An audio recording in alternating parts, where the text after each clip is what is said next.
Alhamdulillah, segala puji bagi Allah ala kulli hal,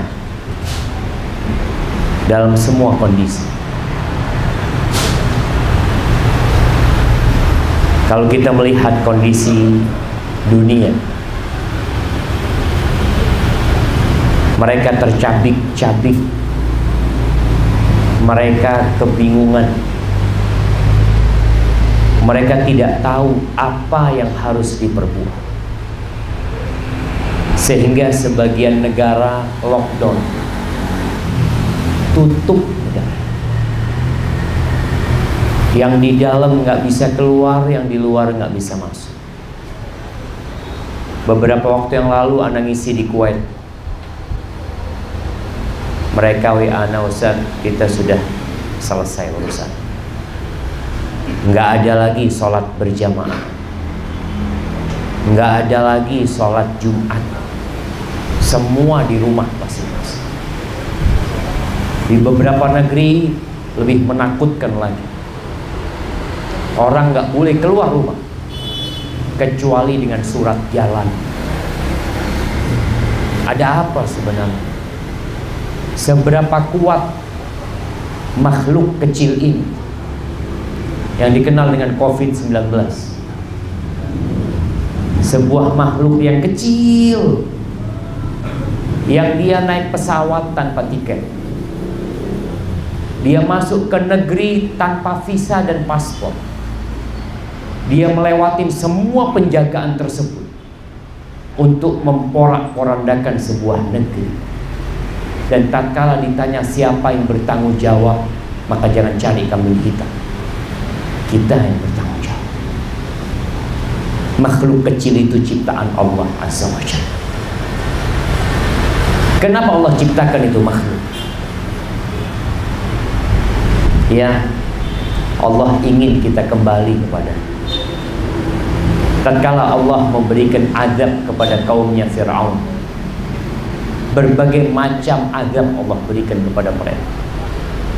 Dikirimkan angin topan kepada mereka, dikirimkan untuk mereka jarad, belalang, yang menghabiskan pertanian dan perkebunan mereka. Setelah mereka kelaparan, belalang itu masuk ke rumah-rumah mereka.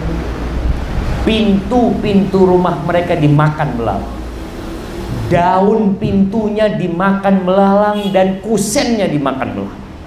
Hancur mereka. Lalu minta kepada Nabi Musa agar berdoa memohon kepada Allah, azab itu diangkat. Diangkat azab itu, mereka berjanji mau beriman, ternyata mereka balik lagi. Allah kirimkan kepada mereka darah. Semua air yang seharusnya air itu menjadi darah. Air yang berada di teko mereka, di ceret mereka, itu isinya darah. Kemarin mereka kelaparan, kemudian mereka kehausan. Lalu Allah kirimkan kepada mereka waddafadid, kodok. Kodok itu ada di mana-mana, bahkan di kasur, di ranjang mereka penuh dengan kodok. Sampai diceritakan seorang tidak mampu berbicara. Ketika dia berbicara, ada kodok yang loncat ke mulut. Mereka diam semua, penuh dengan ketakutan. Mereka berjanji kalau penyakit-penyakit itu diangkat, mereka akan kembali kepada Allah Azza wa Jalla. Allah angkat tuh penyakit, tapi ternyata mereka kembali kufur kepada Allah Azza wa Jalla, dan berakhir dengan ditenggelamkannya Fir'aun bersama pasukannya yang berjumlah 600.000 di lautan. Selesai cerita. Ketika Allah mengirimkan semua itu, Allah mengatakan la'allahum yadzakkarun. Allah sayang sama hamba-hambanya. Allah mengatakan agar mereka ingat sama Allah Azza wa Jalla. Sebagian di antara kita masih telat sholat, sebagian ada yang nggak sholat, sebagian ada yang masih makan haram. Sampai kapan kita akan begini? Ketika turun COVID-19 semuanya kebingungan. Ada yang pakai masker, angkui masker ka temor ka borok, angkui masker temor, sampai orang takut. Ini takut ka kita, apa kita saya takut ka dia gitu. Kita sampai takut. Iya. Tapi apa benar antum takut sama COVID-19? Cari bakun rokok. Ditulis di rokok membunuhmu. Bakun rokok. Wala mun bodo covid rokok ge covid aja. Allah yahfad min kulli syarr. Jamaah jangan main-main. Wallahi sahih. Kita nggak tahu jumlah yang terinfeksi itu jauh lebih besar daripada apa yang disebutkan. Kenapa? Karena yang terdeteksi itu yang kelihatan sakit, yang dibawa ke rumah sakit. Sedangkan mungkin yang sudah tertular dan terinfeksi, mungkin juga dia sampai sembuh sendiri juga, nggak ketahuan. Apa tugas kita? Nggak ada lainnya. Kembali kepada Allah Azza wa Jalla. Allahumma salli wa sallim ala nabiyina Muhammadin wa ala alihi wa ashabihi ajma'in. Ya Allah, semoga salawat dan salam senantiasa tercurahkan untuk baginda Nabi kita Muhammad. Mun ngeding Muhammad cek neng as-salawat. Nabi kita siapa namanya? Sallallahu alaihi wasallam. Antum kayak gini nggak mau diserang COVID-19, as-salawat nggak mau. Semoga salat itu bersambung untuk keluarga beliau, untuk istri-istri beliau, untuk putra-putri beliau, dan untuk seluruh sahabat Nabi. Semoga Allah meridai kita bersama mereka. Baik, kita bicara rizki. Itu yang menyebabkan kita keluar rumah kita. Itu yang menyebabkan kita berada di tempat ini. Itu yang menyebabkan di belakang kita ada UNEJ. Kenapa rame itu UNEJ? Dari berbagai kota, bahkan pulau, mereka datang ke UNEJ untuk cari dunia, nyari ngakan. Sepertinya itu yang menjadi tujuan kebanyakan mereka. Mungkin ada satu dua, ada beberapa orang ketika belajar tujuannya berkhidmat kepada bangsanya, kepada agama. Tapi kebanyakan mereka ya terdorong untuk mencari dunia, mencari rezeki. Pada kesempatan sebelumnya kita udah bicarakan bahwasanya selain orang itu bekerja berusaha, ada banyak kunci rezeki yang lainnya. Yang pertama apa? Istighfar. Berapa kali antum istighfar? Paling tidak sehari 100 kali. Ebitong cek berapa saya bitong. Sekali-kali ngitung dengan tangannya. Astaghfirullah wa atubu ilaih. Astaghfirullah wa atubu ilaih. Astaghfirullah wa atubu ilaih. 100 kali. Paling sedikit. Bukan hanya lisannya istighfar tapi hatinya nggak tobat.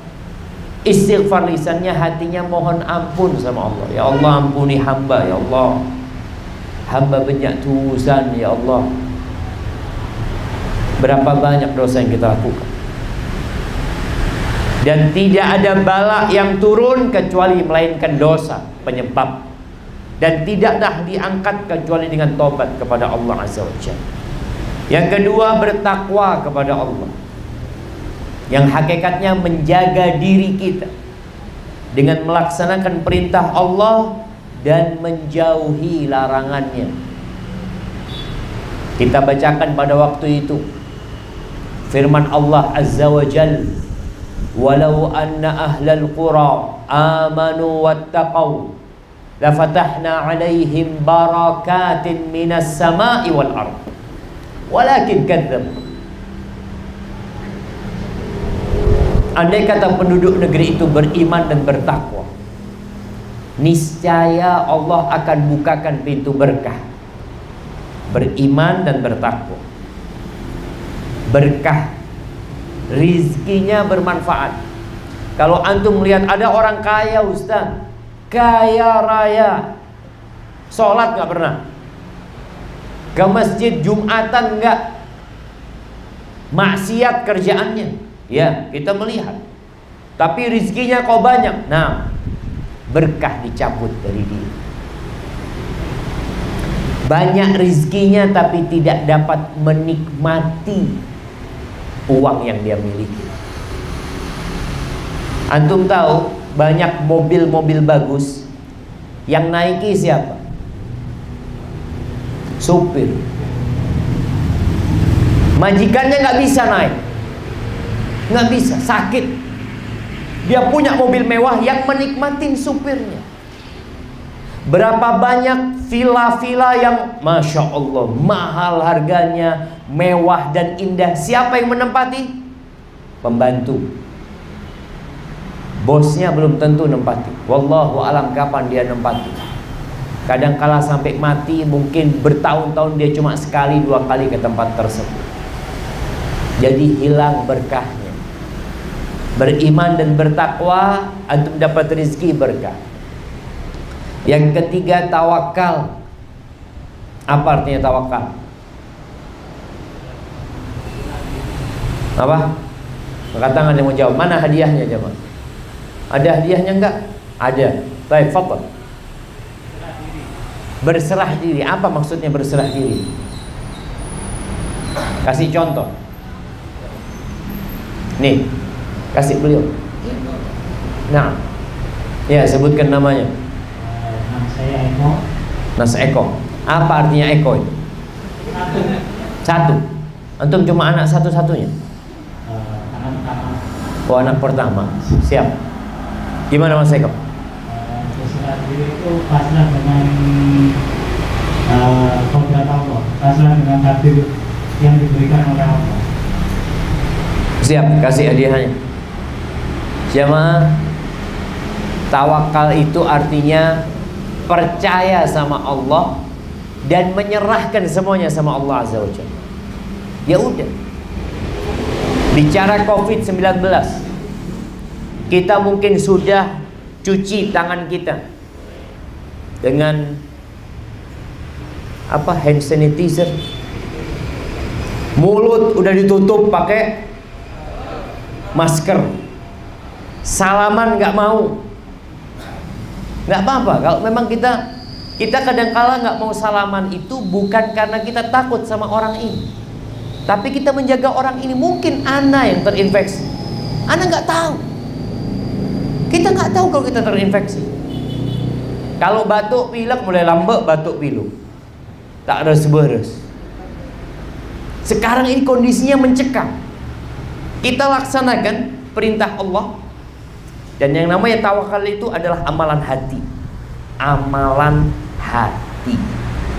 Percaya sama Allah dan menyerahkan semuanya sama Allah Azza wa Jalla. Yang terjadi biarlah terjadi. Perintah Allah untuk menjaga diri, untuk membentengi diri. Rasul sallallahu alaihi wasallam mengatakan firra minal majdum, firaraka minal asad. Larilah engkau dari orang yang berpenyakit, yang terinfeksi dengan ya dulu penyakit yang putus-putus itu apa namanya? Kusta. Engkau lari kalau ada orang seperti itu, sebagaimana engkau lari dari singa. Ini bukan bertentangan dengan tawakal. Oh, kalau gitu engkau nggak tawakal. Tawakal itu amalan hati. Yakin sama Allah dan menyerahkan semuanya sama Allah. Sehingga ketika terjadi sesuatu nggak ada yang perlu kita salahkan. Khalas, qadarullah wa ma syaa fa'al. Udah takdirnya Allah. Kita udah berhati-hati. Antum lihat dokter yang ngerawat orang kena COVID-19, sebagian mati. Padahal jangan ditanya, dia sudah memakai pakaian yang standar, pakai kos tangan, ya pakai ya penutup wajah semuanya, tapi mati. Apa yang mau dilakukan? Tawakal. Begitu pula dalam mencari rizki. Antum jangan pernah bersandar kepada kepandaian antum. Anak pinter, anak kuat, anak ahli. Sebagian orang Masya Allah dia mengatakan, ya Allah Ustaz, ana kalau masak zen, buka warung tak payu. Jangan bersandar sama kepandaianmu, karena rizki itu tidak ikut kepandaian dan kepinteran. Bukan berarti orang yang pinter dan cerdas rizkinya lebih banyak daripada orang yang bodoh. Ada orang gak bisa baca, gak bisa nulis, kaya raya. Ada yang S2, S3 kerja sama dia. Ini gak bisa baca, gak bisa nulis, bos. Maka jangan pernah bersandar kepada kepandaian kita, kepada kekuatan kita, tapi bersandar sama Allah Azza wa Jalla. Baik, yang keempat adalah at-tafarrugh li ibadatillah. Konsentrasi ibadah sama Allah. Artinya hati kita kosongkan hanya untuk Allah. Bukan berarti gak kerja. Antum bekerja pun untuk Allah. Ikrar kita, inna solati wa nusuki wa mahyaya wa mamati lillahi rabbil alamin. Sesungguhnya solatku, sesembelihanku, hidup dan matiku untuk Allah. Jadi ketika antum berangkat ke tempat kerja, hatinya itu untuk Allah Azza wa Jalla. Pulang dari masjid ke tempat kerja, ingat fadhkurullaha katsiran, ingat sama Allah lagi. Apapun yang antum kerjakan, tetap niatnya lillahi ta'ala, bukan untuk riya, bukan untuk pamer. Kemudian yang kelima, ini yang baru kajian kita hari ini. Yang kelima adalah melaksanakan ibadah haji dan umroh. Mengikuti haji dengan umroh. Habis umroh berangkat haji, habis haji berangkat umroh, umroh berangkat haji lagi. Ustaz, bukankah umroh dan haji itu mengeluarkan uang banyak? Iya, tapi Allah akan ganti. Bahkan kata Rasulullah sallallahu alaihi wasallam, tabi'u bainal haji wal umrah. Ikuti haji itu dengan umrah. Ya seperti itu. Ada sahabat yang hajinya sampai 60 kali, yang umrahnya jangan ditanya berapa kali. Fa innahuma, sesungguhnya ibadah umrah dan haji ini yanfiyanil faqra wal kufra, atau yanfiyanil kufra wal faqra kama yanfil kir khabathal hadid. Sesungguhnya haji dan umrah ini menghilangkan, menghapuskan kekafiran dan kefakiran. Dua. Yang dihapuskan dengan haji dan umrah ini, yang satu kekafiran, yang dua kefakiran. Orang ini insya Allah dijaga imannya, ini asalkan ikhlas lillahi ta'ala, insya Allah mati husnul khatimah. Dan miskin insya Allah jauh dari kemiskinan. Jamaah, ana dulu waktu masih mahasiswa di Madinah, ana sempat jadi reporter musim haji untuk radio di sana. Ya, kita ngobrol sama beberapa jemaah haji, kesan dan pesan mereka ketika berada di Mekah dan Madinah, bagaimana kok bisa berangkat haji. Pernah anak ketemu dengan orang tua, insya Allah dari Kediri. Tua dia sudah. Kalau lihat penampilannya, masya Allah, penampilan antum lebih kaya dari dia. Orang kan kadang-kala dompetnya kosong, tapi penampilannya yang orang soki. Ada yang seperti itu. Ini orang penampilannya biasa-biasa. Di Masjid Nabawi anak tanya, Bapak udah berapa kali haji? Kata dia, alhamdulillah sudah 3 kali haji. Semuanya haji plus. Iya, haji plus itu sekarang jamaah berapa? Kira-kira 10.000 US dollar. Ini haji plus. Kalau haji yang furoda jangan, 10.000 US dollar. Jadi ya 150 juta bersama istrinya. Berarti 300 juta. Belum sangunya. oleh-oleh yang harus dibeli. Itu cuma biayanya. Anak tanya, Masya Allah, apa yang menyebabkan Bapak termotivasi untuk haji lagi dan haji lagi?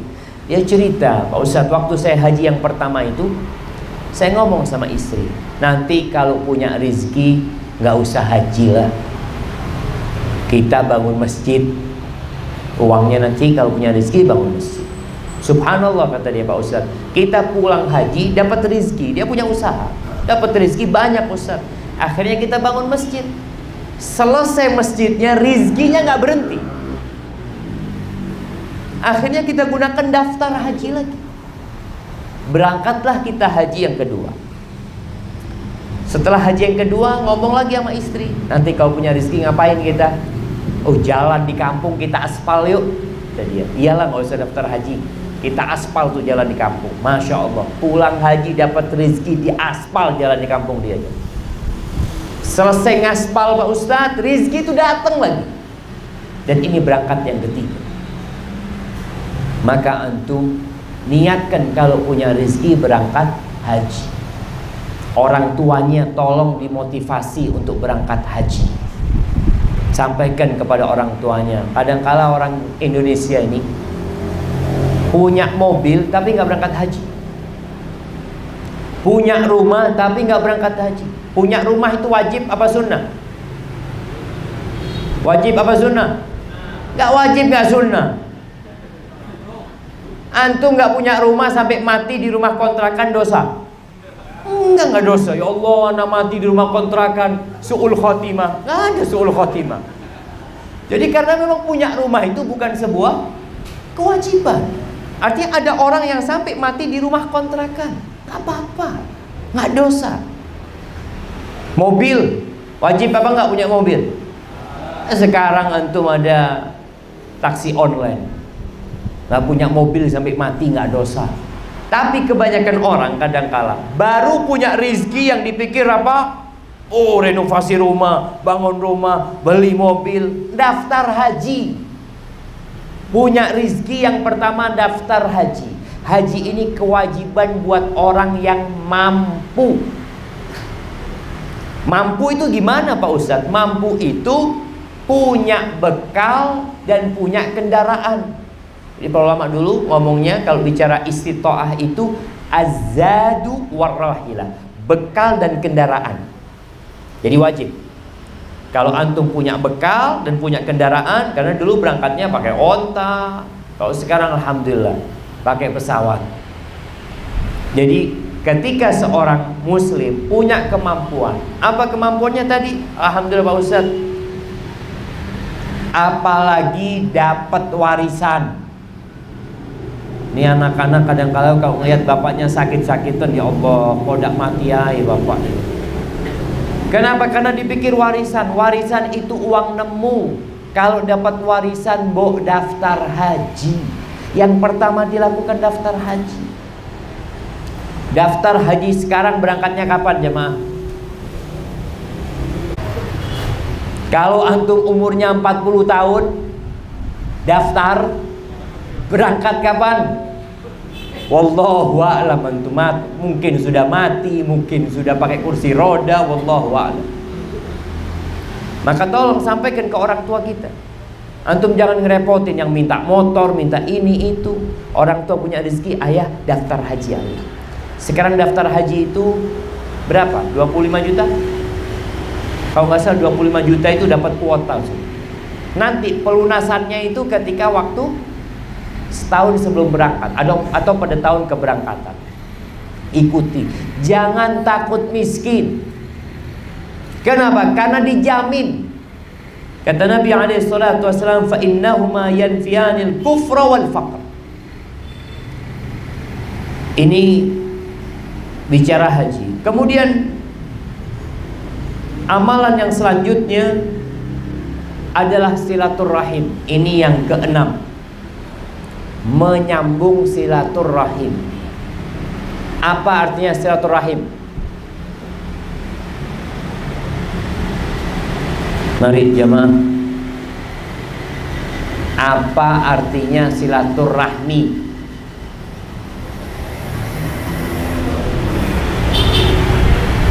Jamaah. Ya, ibu-ibu mungkin ada yang mau jawab.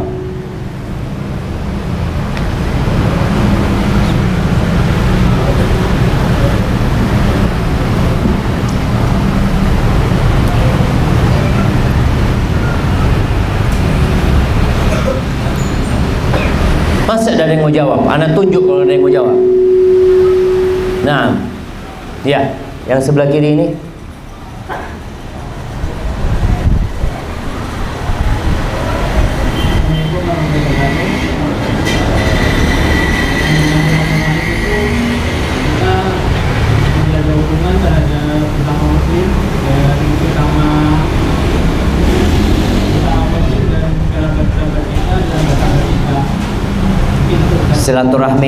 Silaturahim itu menjaga hubungan sesama saudara muslim, kerabat dan sahabat-sahabat kita. Masya Allah. Kasih hadiahnya nggak apa-apa. Kelebihan jawabannya. Silaturahim itu adalah berbuat baik kepada kerabat kita yang ada hubungan rahim. Itu disebut silaturahim. Kalau bersama sesama muslim, bersama sahabat, itu namanya ukhuwah islamiyah, persaudaraan sesama muslim. Tapi silaturahim ini salah kaprah kadang-kala jemaah. Silaturahim alumni UNEJ bukan silaturahim. Silaturahim lulusan SMP mana itu bukan silaturahim. Silaturahim warga dusun apa? Silaturahim itu khusus yang ada hubungan rahim, hubungan kekerabatan. Karena ada orang temennya banyak, sahabatnya banyak, tapi sama saudara-saudaranya, sepupunya, misanannya, pamannya nggak peduli sama mereka. Maka yang namanya silaturahim adalah menyambung. Silah itu menyambung, atau silah itu artinya berbuat baik kepada rahim kita. Kalau bicara rahim kita, yang paling dekat sama kita adalah bapak ibu kita. Bahkan kita keluar dari rahim ibu kita. Kemudian kakak beradik kita, itu rahim sama kita. Kemudian paman kita. Kemudian rahimnya siapa yang menjadi ukuran? Sebagian ulama mengatakan yang disebut silaturahim itu yang mahram sama kita. Kalau dia perempuan sama kita mahram. Ini pendapat yang pertama. Yang kedua, yang mengatakan rahim itu adalah yang saling mewarisi. Jadi kalau dia mati kita dapat warisan, itu rahim kita. Pendapat yang ketiga, dan ini yang lebih kuat, mereka yang punya hubungan rahim sama kita walaupun tidak mewarisi, walaupun bukan mahram kita. Paling tidak yang satu bapaknya kakek sama kita, satu buyut. Jadi yang satu buyut sama kita itu rahim. Jadi sepupu dua kali itu rahim sama kita. Kata Nabi SAW berkaitan dengan rahim ini, beliau mengatakan, man sarrahu ayyubsatalahu fi rizqih, barang siapa yang ingin diluaskan rizkinya, diluaskan, dibentangkan jemaah, wa yunsa'alahu fi atharih, ingin umurnya ditambah, dipanjangkan umurnya. Kita ini sekarang takut sama COVID-19, ya, takut mati. Maka dengarkan sabda Nabi SAW, fal yasil rahimah, yang ingin diluaskan rizkinya, dipanjangkan umurnya, hendaklah silaturahim. Jangan sampai antum sama paman, sama sepupu, sama keponakan ribut. Kata Nabi SAW, la yadkhulul jannah qati', nggak masuk surga orang yang memutuskan rahim. Dan ternyata yang menyebabkan silaturahim itu putus, salah satunya warisan. Bener? Betul? Nah, betul jemaah. Ini ponakan gak nyapa sama pamannya, kakak beradik berantem gak bertegur sapa. Ada kawan ana, subhanallah, dia cerita, ana datang Ustaz ke rumah kakak ana di Malang, kata dia. Memang ada warisan yang dipegang sama kakak. Ana datang, ana punya adik-adik perempuan Ustaz, mereka perlu uang. Kakak ana kaya raya dan ada warisan yang dipegang sama dia. Ketika ana datang ke sana, sama anaknya masuk nggak boleh rumah, keponakannya ini jemaah. Mau masuk nggak boleh, nggak, ayah nggak ada katanya. Loh, tapi kan ini kan pamannya, silahkan masuk, nggak boleh. Akhirnya ana nunggu di luar rumah. Beberapa menit kemudian kakak anak keluar dengan mobil, ada di dalam rumah. Wallahi, hati-hati, la yadkhulul jannah, nggak masuk surga. Walaupun mungkin kau kaya dengan menguasai harta warisan, tapi sekali lagi nggak akan ada berkah di sana. Maka tolong mulai sekarang bikin grup, bukan grup lulusan SMA, SMP, grup keluarga. Anak Mbah Kakung, apalah buyutnya, semua masuk satu grup. Anak ini punya grup bersama kerabat dari pihak bapak anak. Nama anak Syafiq bin Riza bin Hasan. Jadi anak-anaknya Hasan dan cucu-cucunya Hasan, satu grup.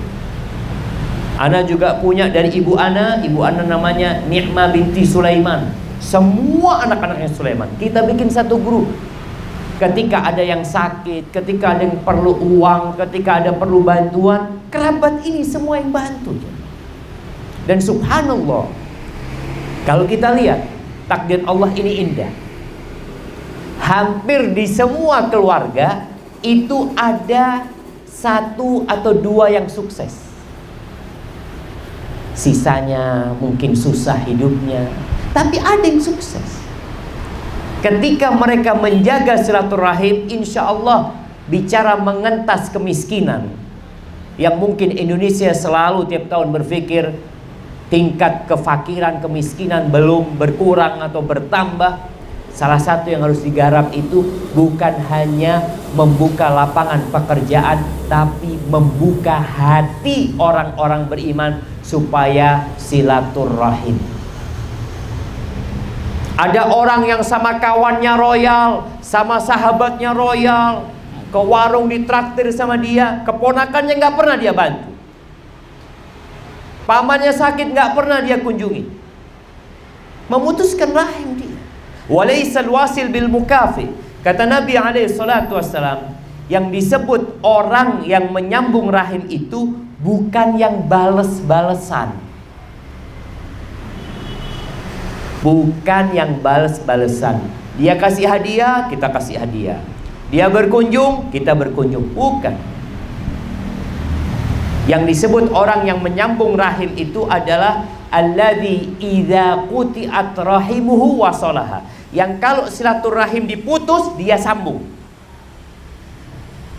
Dia punya paman gak bertegur sapa sama bapaknya. Nih anak keponakan ini berusaha untuk nyambung. Mungkin dia ke rumah pamannya ditolak, mungkin ketemu sama sepupunya ditolak, tapi dia tetap berusaha. Itu yang disebut menyambung rahim. Maka tolong antum sekarang mulai belajar. Belajar apa? Belajar nasab. Nah, antum yang pakai baju oranye, kasih mic.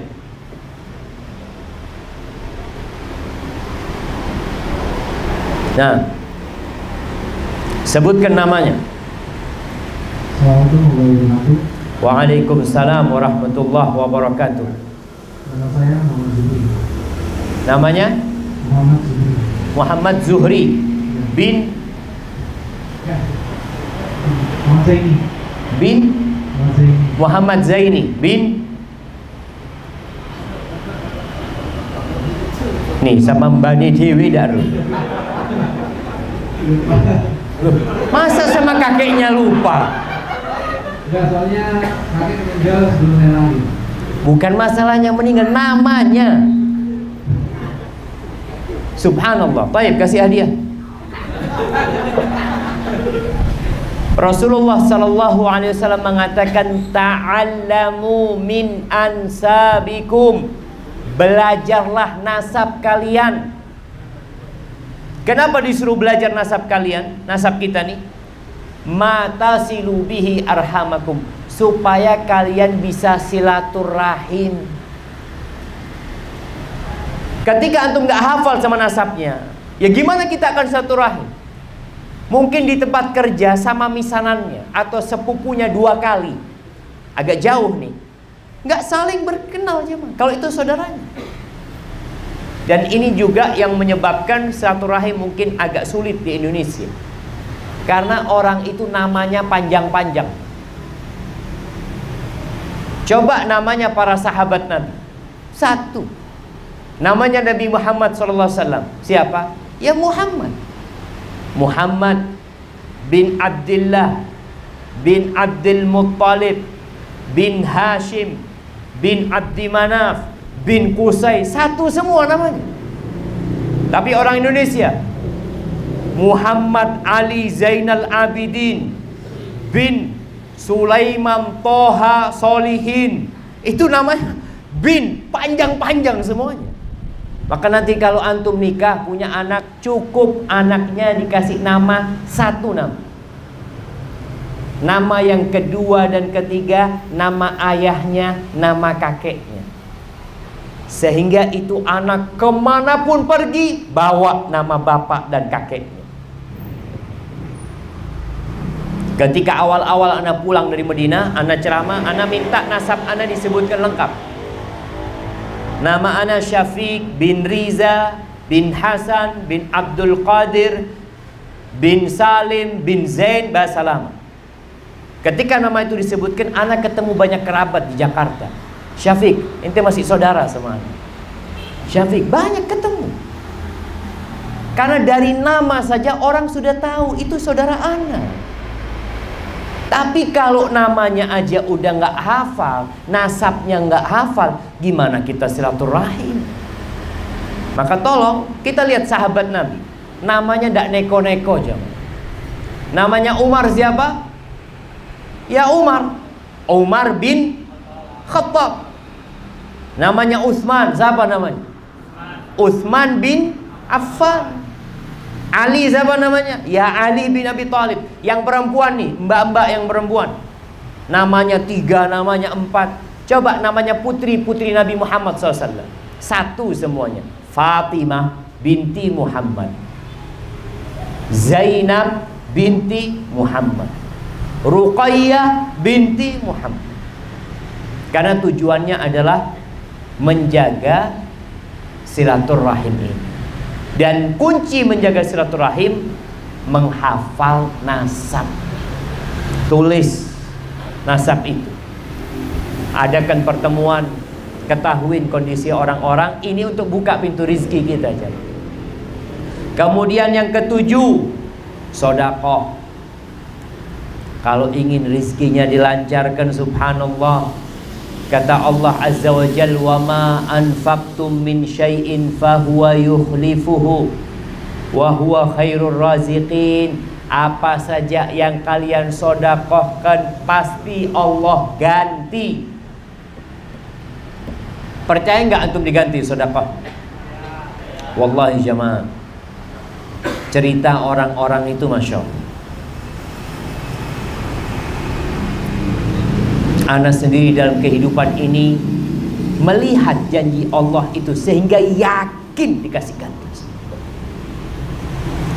Kata Rasulullah SAW bersumpah, beliau mengatakan, salasatun uqsimu alaihinna, ada 3 hal yang aku bersumpah dengan 3 hal tersebut. Salah satunya adalah ma naqasat sadaqatun min mal. Sedekah itu tidak ngurangin harta. Itu sumpah Nabi. Tapi sedekah ini berat. Makanya sedekah itu bukti keimanan. Orang yang beriman akan sedekah, tapi yang imannya kurang, sedekahnya sedikit-sedikit.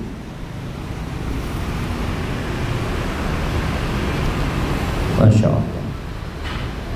Dan jamaah, Allah mengatakan asyaitanu ya'idukumul faqra. Setan itu selalu nakut-nakutin kalian dengan kemiskinan. Mau sedekah 100.000 nggak jadi, karena dapat bisikan setan, aduh 100.000 sayang, ahsan 2.000 lah. Bismillah. Yang penting ikhlas, daripada 100.000 nggak ikhlas antum. Subhanallah. Seharusnya banyak ikhlas lebih baik.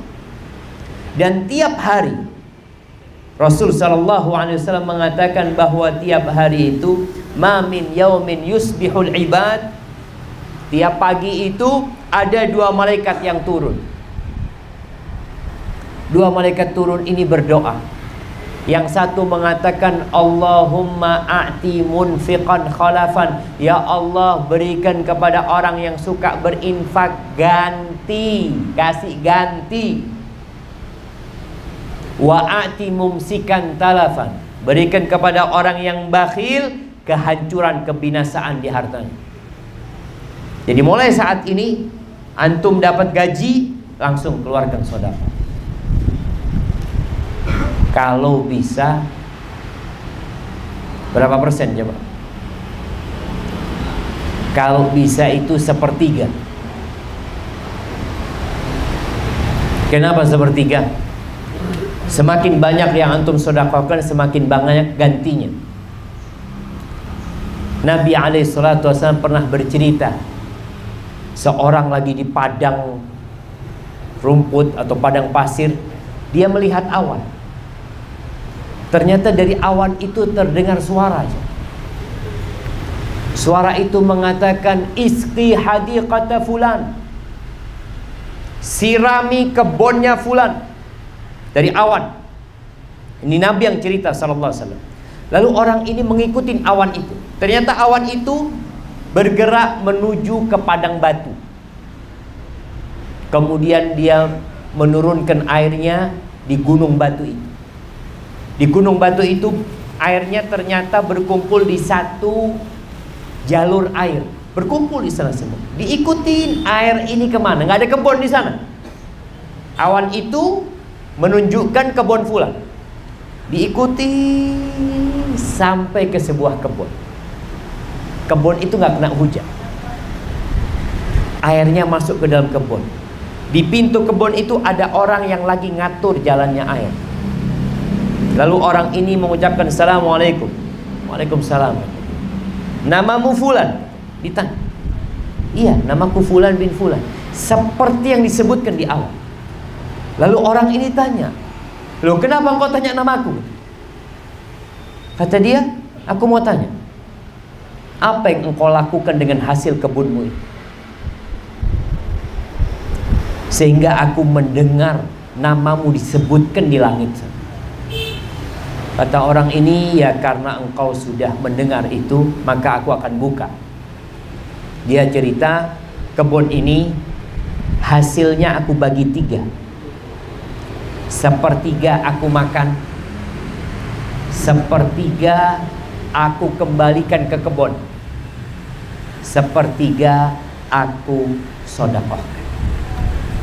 Kata dia, subhanallah, orang suruh mengeluarkan 2,5% berat ya, ini 1/3. Maka ketika antum punya uang umpamanya 10 juta atau 1 juta, udah 300.000 pisahkan, taruh sudah. Ini buat fakir miskin. Jadi ketika butuh sedekah, nggak usah ngambil dari uang antum. Sudah disediakan uang khusus untuk sedekah, sehingga antum tidak khawatir lagi.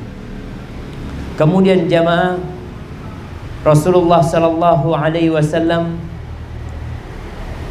menceritakan bahwa Allah berfirman, ini hadis qudsi, anfiq yunfiqillah alaik. Engkau berinfaklah, Allah akan memberikan nafkah kepada. Jadi ketika kita mengeluarkan uang kita, Allah langsung ganti. Dan lihat bagaimana para sahabat Nabi, mereka nggak takut miskin. Yang banyak sodakoh malah tambah banyak hartanya. Tapi syaratnya harus ikhlas lillahi ta'ala dan berharap pahala akhirat. Jangan minta balasan di dunia. Kalau antum keluar 100.000, katanya Allah, kalau sodakoh itu dilipat gandakan jadi berapa? 700 kali lipat. 100.000 antum sodakoh, tunggu sebulan, kok udah ada gantinya ya. Tunggu setahun. Kalau 100.000 ini jadi 700 kali lipat jadi berapa jemaah? Jadi 70 juta. Iya, jadi 70 juta. Kalau 1 juta jadi 700 juta. Antum jangan berharap di dunia. Allah pasti kasih ganti sama antum. Allah tidak pernah ingkar janji.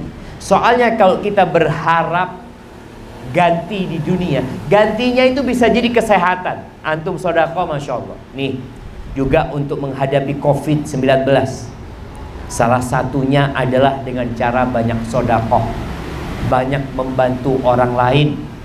Karena sona'iul ma'ruf, membantu berbuat baik kepada orang lain itu taqi masari as-su wal afat wal halaka. Kata Nabi alaihi salatu wassalam, berbuat baik kepada orang lain itu menyelamatkan kita dari mati su'ul khatimah, menyelamatkan kita dari penyakit-penyakit, menyelamatkan kita dari balak-balak dan kehancuran. Selain rizkinya diluaskan sama Allah, dikasih ganti, ternyata sodakoh itu membuat kita selamat dari petaka. Maka sekarang tugasnya antum banyak-banyak sodakoh, banyak-banyak membantu orang lain, dan ketahuilah Allah tidak akan pernah lupa sama antum. Mungkin kita berbuat baik sama orang, orang itu lupa sama kita, dia tidak membalas budi kita, tapi Allah akan selalu membalas kita. Barakallahu fikum jamaah. Karena ana lihat banyak pertanyaan di sini, mungkin ana cukupkan materi. Kita akan buka pintu tanya jawab.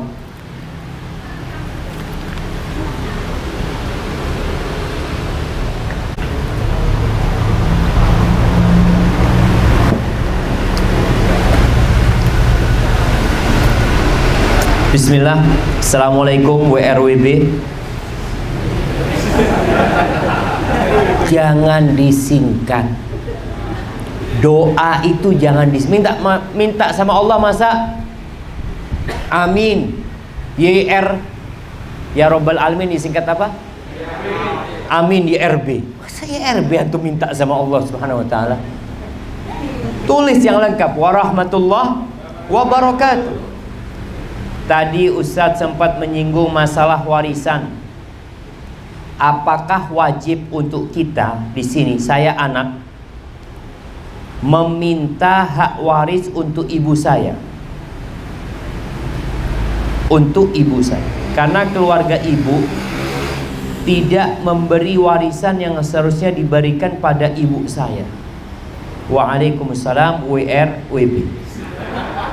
Ini tulisannya seperti ini jemaah. Warahmatullahi wabarakatuh. Baik, kalau bicara warisan, itu hak kita. Jadi orang ketika meminta jangan malu, karena antum meminta hak antum. Kalau kita minta-minta ngemis, itu kita minta uangnya orang. Momen kita lihat fulan ini pegang duitnya ana datang, afwan, ana minta fulus ana. Maka kalau bicara warisan, silahkan mau minta. Kecuali ibu malas minta, karena takut nanti ribut, akhirnya silaturahim putus. Ada ibu, enggak lah, nggak apa-apalah, nanti ana minta di akhirat. Ana akan sabar di dunia daripada akhirnya mereka nanti nggak mau kenal sama ana. Ada orang yang seperti itu, tapi itu hak kita. Jadi ketika mau minta haknya, silahkan. Anak mau datang menjumpai pamannya dengan cara baik-baik, bertanya, Dan ketika warisan dipegang oleh salah satu dari ahli waris, jangan main-main. Allah mengatakan wa ta'kuluna at-turatha aklan lamma. Kalian makan warisan itu sembrono aja. Warisan itu semua peninggalan orang tua itu warisan. Orang tua meninggalkan baju, warisan. Orang tua meninggalkan ranjang, warisan. Meninggalkan lemari, warisan. Meninggalkan jam, warisan. Karena ada pihak keluarga yang langsung ngambil. Bapaknya meninggalkan jam, cincin yang mahal-mahal, langsung dikantongin. Nggak berkah buat anda. Maka bicara warisan, silahkan datang kepada kerabat dengan cara baik-baik, ngobrol, minta maaf. Apa ibu punya bagian warisan dari yang ditinggal? Tanya. Jadi nggak perlu sambil teriak-teriak berantem, jangan. Karena belum tentu dapat juga warisannya. Barakallahu fiik. Nasab anak di luar nikah bagaimana Ustadz? Ya ikut ibunya. Ikut siapa? Ibunya. Karena dia hasil zina, bukan hasil pernikahan. Dinasabkan kepada ibunya, dan itu madhab jumhur ulama. Yang kedua, bayar tilang ke polisi apa termasuk sodakoh?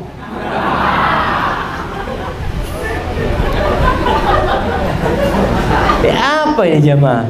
Sodakoh itu kepada fakir miskin. Ini polisi, masa antum sodakoh sama polisi? Jadi ketika kita bicara tilang, tilang itu negara boleh melakukan tilang. Hukuman dengan uang boleh mereka melakukan hal ini, tapi bukan diserahkan kepada polisi.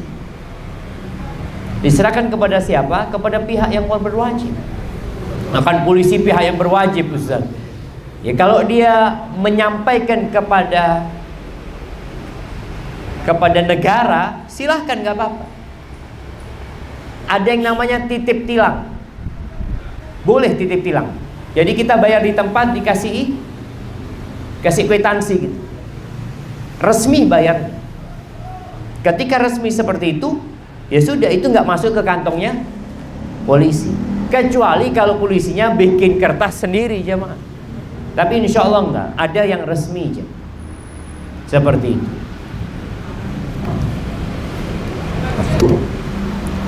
Nah, jadi kalau bicara bayar tilang ke polisi itu namanya nyogok, bukan sodakoh. Barakallahu fiik.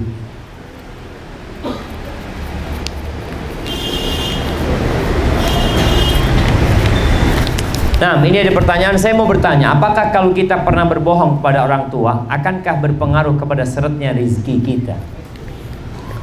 Jamaah rahimakumullah, bohong ini dosa. Orang yang berdusta dilaknat sama Allah, dijauhkan dari rahmatnya. Apalagi bohong sama orang tua. Kita tadi bicara silaturahim. Yang paling dekat adalah silaturahim kepada orang tua kita. Ketika antum durhaka sama orang tua, seret rezeki. Maka datang ke orang tua, minta maaf sama orang tua. Kalau orang tuanya sudah meninggal dunia, banyak-banyak doakan orang tua. Banyak-banyak sodakoh buat orang tuanya. Semoga itu dapat membuka pintu rezeki antum nantinya.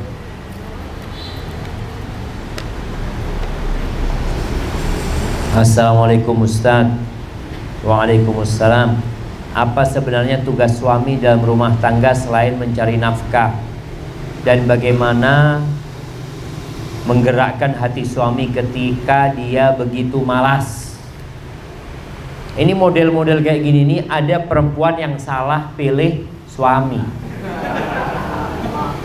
Iya jemaah. Yang pertama, kalau bicara tugas suami, Allah Azza wa Jalla mengatakan, ya ayyuhalladzina amanu qu anfusakum wa ahlikum nar. Wahai orang-orang beriman, jagalah diri kalian dan keluarga kalian dari api neraka. Jadi tugas terbesar suami adalah menyelamatkan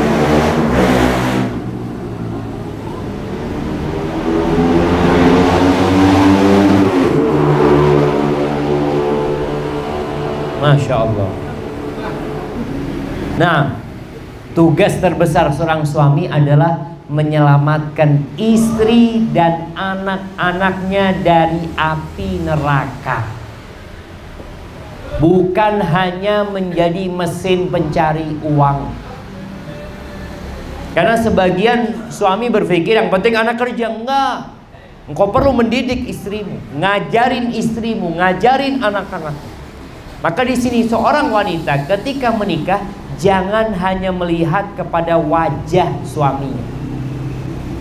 Jangan hanya melihat kepada penampilan suaminya. Jangan hanya melihat kepada harta suaminya.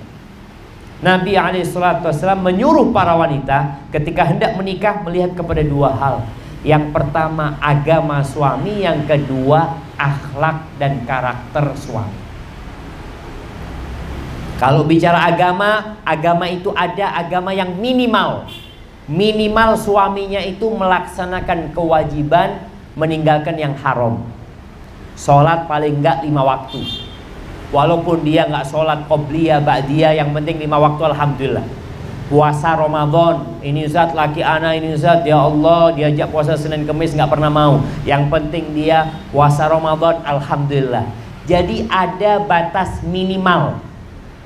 Orang ini sekarang suka yang minimalis ya. Ya sudah, kalau mau cari suami yang minimalis gak apa-apa. Secara agama dia melaksanakan kewajiban, meninggalkan yang haram. Akhlaknya Masya Allah, paling tidak ada 4 akhlak yang mulia. Ini paling tidak. Yang pertama, cari suami yang pemberani. Yang kedua, cari suami yang dermawan, yang royal sama fulus. Yang ketiga, cari suami yang afif, yang menjaga kehormatan diri, nggak suka neko-neko. Yang keempat, cari suami yang penyabar. Karena kalau dapat suami yang keras, yang suka marah-marah, maka ruwet hidupnya. Atau cari suami yang adil lah, dia tidak berlebih-lebihan. Maka kalau seorang perempuan dapat suami yang nggak benar, coba dia istighfar, dia tobat. Mungkin dia yang memilih suami salah. Udah dikasih. Ya kalau sekarang orang masuk ke toko handphone, dia nggak paham handphone yang bagus sama handphone yang jelek.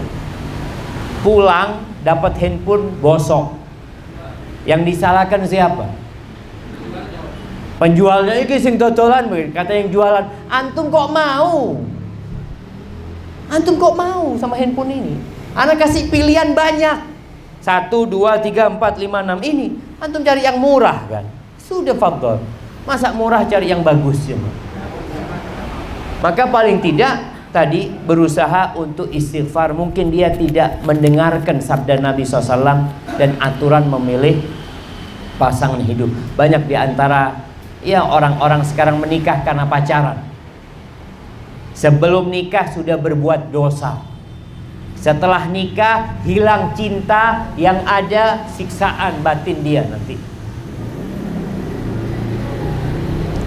Assalamualaikum Ustaz. Waalaikumsalam. Saya ingin bertanya. Saya sudah berusaha menghindari berhutang, namun saya tetap mengalami kesulitan ekonomi. Satu masalah yang bersangkutan dengan uang, timbul permasalahan baru. Apakah ada yang kurang dari ibadah saya?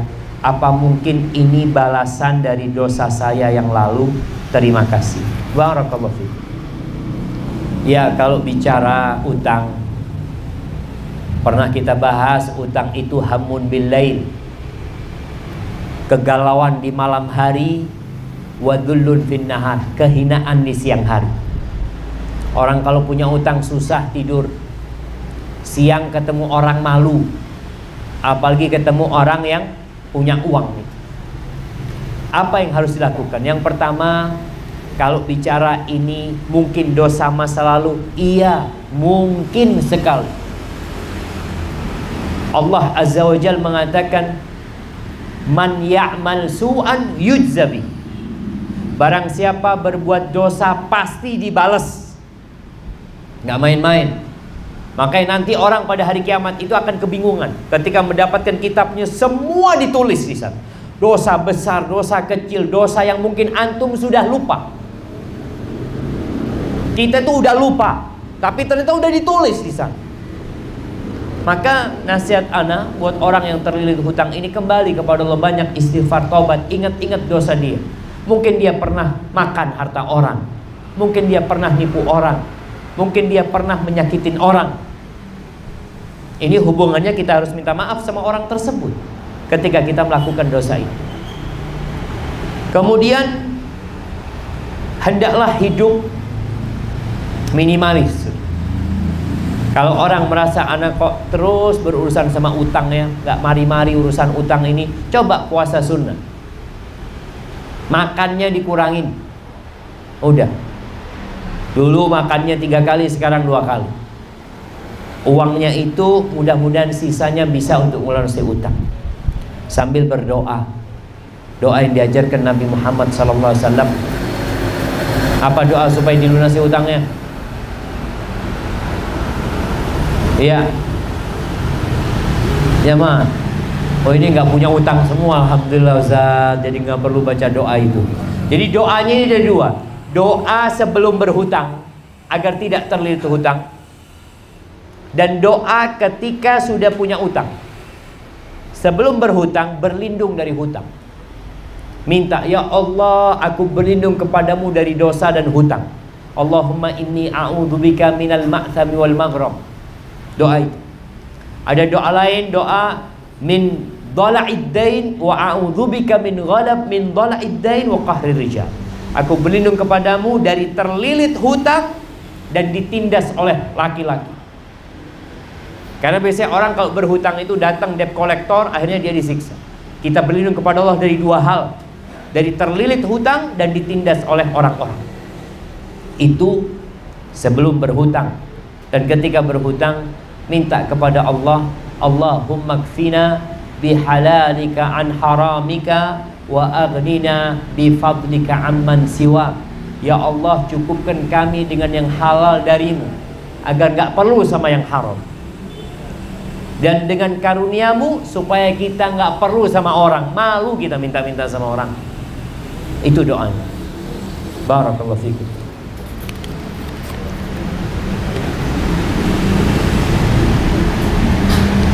Ustaz, bagaimana hukumnya melaksanakan umroh atau haji tapi kita masih mempunyai hutang? Bagaimana bila kita wafat di saat umroh dan haji tapi masih ada utang? Jamaah ingat, orang kalau mati syahid, mati di medan perang, itu akan diampuni semua dosanya kecuali utang. Nggak akan diampuni. Mati syahid, orang itu tidak akan masuk surga kalau masih punya utang. Bagaimana dengan yang umroh ini? Kalau orang berangkat umroh masih punya utang, maka dia harus punya jaminan untuk melunasi hutang. Umpamanya ana punya utang 20 juta, tapi alhamdulillah rumah ana ini dihargai 100 juta. Kalau mati, warisan kan nggak bisa dibagi kecuali utang dilunasi. Nggak apa-apa, silakan berangkat haji. Jadi orang itu punya uang atau punya aset yang cukup untuk melunasi hutang. Tafadhol. Tapi kalau nggak punya, ya antum akan tetap menanggung hutang tersebut. Jadi kadang-kadang ada bertanya, Ustaz, boleh nggak orang berangkat haji dia masih punya utang? Boleh, dengan catatan dia punya aset yang bisa untuk melunasi hutang. Karena kita tahu warisan, kata Allah, min ba'di wasiyatin yusa biha aw dain. Pembagian warisan itu setelah utang dibayarkan dan wasiat ditunaikan. Hadza wallahu a'lam bissawab. Saya ingin bertanya, apakah menginginkan hal yang mungkin tidak diridhoi oleh Allah SWT. Jangan disingkat, tulis subhanahu wa ta'ala. Dapat mempengaruhi rizki yang kita akan dapat, dalam artian hal yang dimiliki orang lain. Terima kasih. Apa maksudnya ini? Menginginkan suami orang, menginginkan ini dikatakan yang mungkin tidak diridhai oleh Allah Subhanahu wa ta'ala. Kita tahu kita nggak boleh berdoa minta yang isi permohonan itu dosa. Yang pertama, kalau kita tahu fulan itu Masya Allah punya istri yang cantik, nggak boleh kita mendoakan supaya dia bercerai. Oh, kok boyu-boyu siapa? Karena dia nunggu jandanya, atau supaya mati suaminya. Jangan. Maka antum tahu Allah yang memberikan nikmat kepada orang itu. Kalau antum ingin nikmat yang ada pada diri orang itu, mintanya sama siapa? Sama Allah. Ya Allah, aku minta seperti yang kau berikan kepada fulan. Tapi bukan berarti kita minta rizki itu hilang dari fulan. Tetap rizkinya ada pada fulan. Kita nggak iri, kita nggak dengki, kita minta sama Allah Azza wa Jalla. Maka jangan sampai kita tadi menginginkan sesuatu yang dalam agama nggak boleh gitu. Tapi kalau seorang wanita umpamanya dia ingin menjadi istrinya fulan, istri keduanya, istri ketiganya, istri keempatnya, itu boleh. Karena permintaan itu halal. Tapi jangan sampai dia ingin menjadi istrinya fulan, tapi fulan menceraikan istrinya yang pertama. Itu nggak boleh. Itu perbuatan dosa. Nah, apakah sholat duha dan membaca surat Al-Waqi'ah itu termasuk pintu rizki? Nah, berkaitan dengan surat Al-Waqi'ah pertama. Surat Al-Waqi'ah ini salah satu surat di dalam Al-Quranul Karim yang isinya tentang hari kiamat.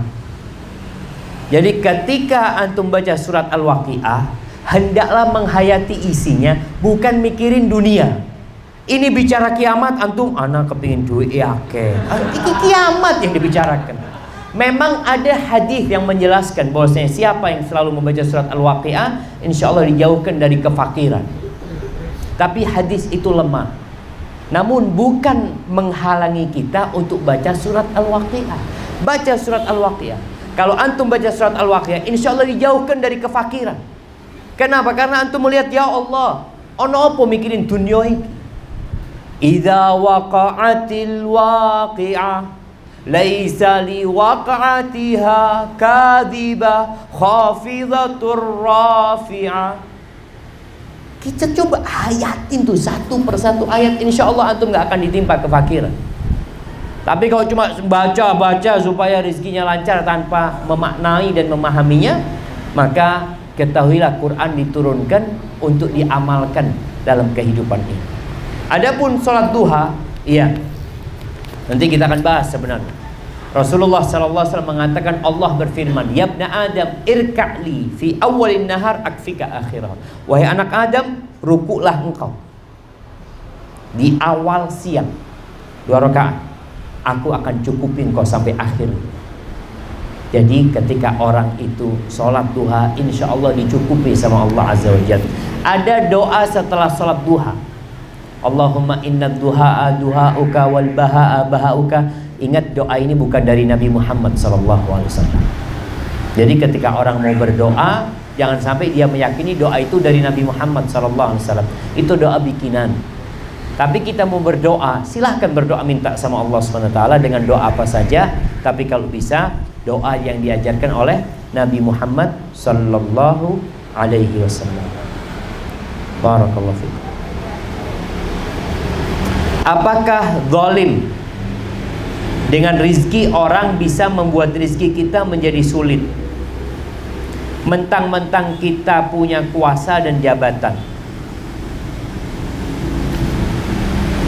Faham coba? Anda bacakan lagi, antum pahami. Apakah zalim dengan rizki? Orang bisa membuat rizki kita menjadi sulit, mentang-mentang kita punya kuasa dan jabatan. Mungkin maksudnya orang penguasa itu, apakah dikatakan dia zalim ketika dengan kekuasaannya dia mempersulit kita? Rasulullah SAW mengatakan, Allahumma, beliau berdoa, Allahumma man waliya min amri ummati syai'an fashaqqa alaihim fashquq alaihim. Ya Allah, siapa saja dari umatku yang menjadi penguasa, kemudian dia mempersulit urusan umatku, maka persulit urusan dia, ya Allah. Wa man waliya min amri ummati syai'an farafaqa bihim farfuq bih. Dan siapa yang menjadi penguasa kemudian dia berbuat lemah lembut kepada umatku, maka lemah lembutlah engkau kepada dia. Jadi zalim sebenarnya.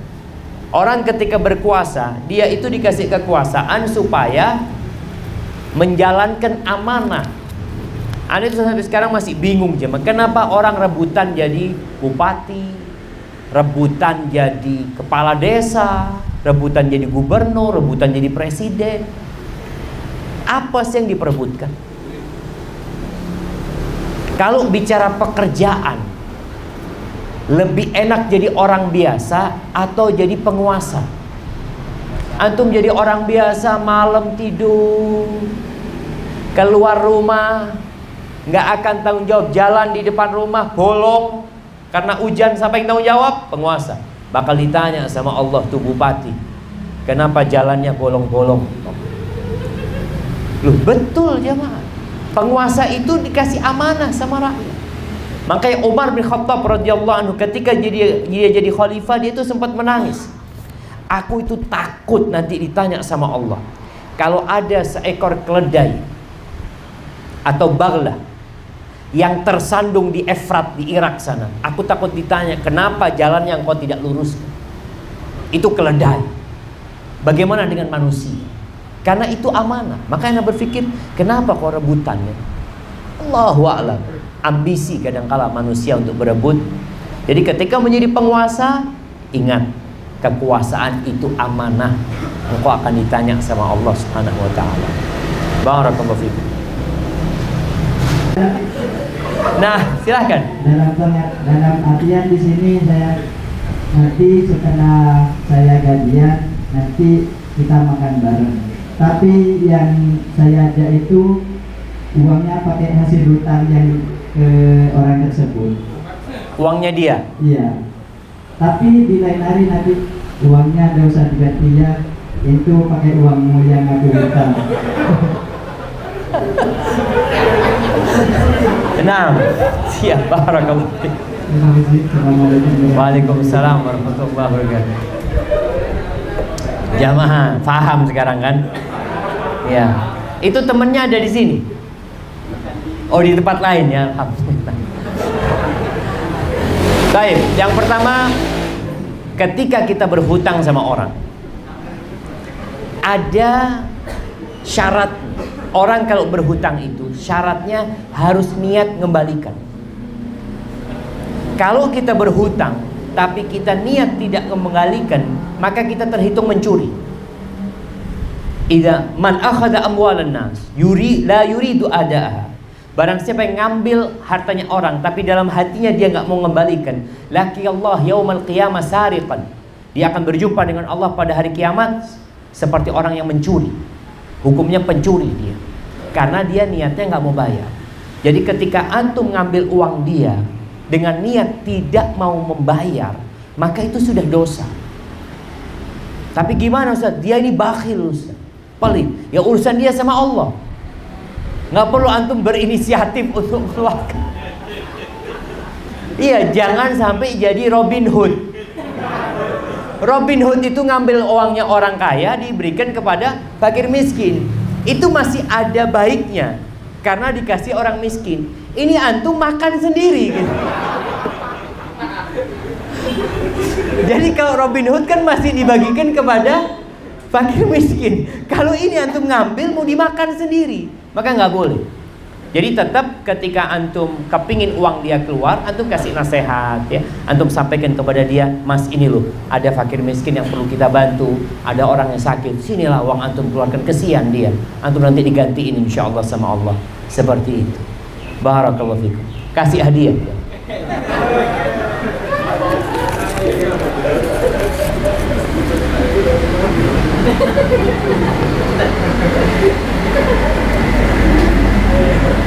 Nah, ini mengenai rizki dan pembahasan kemarin tentang riba. Saya masih bingung, apakah riba itu hanya dalam bentuk uang atau bentuk lainnya? Mohon penjelasan.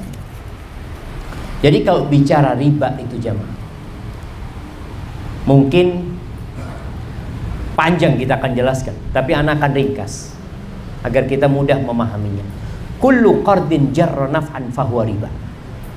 Sebuah kaidah para ulama mengatakan semua bentuk utang piutang yang ada manfaatnya maka itu riba. Ada kelebihannya, itu riba. Artinya kalau bicara utang piutang bisa barang. Kemudian contoh nih gadai.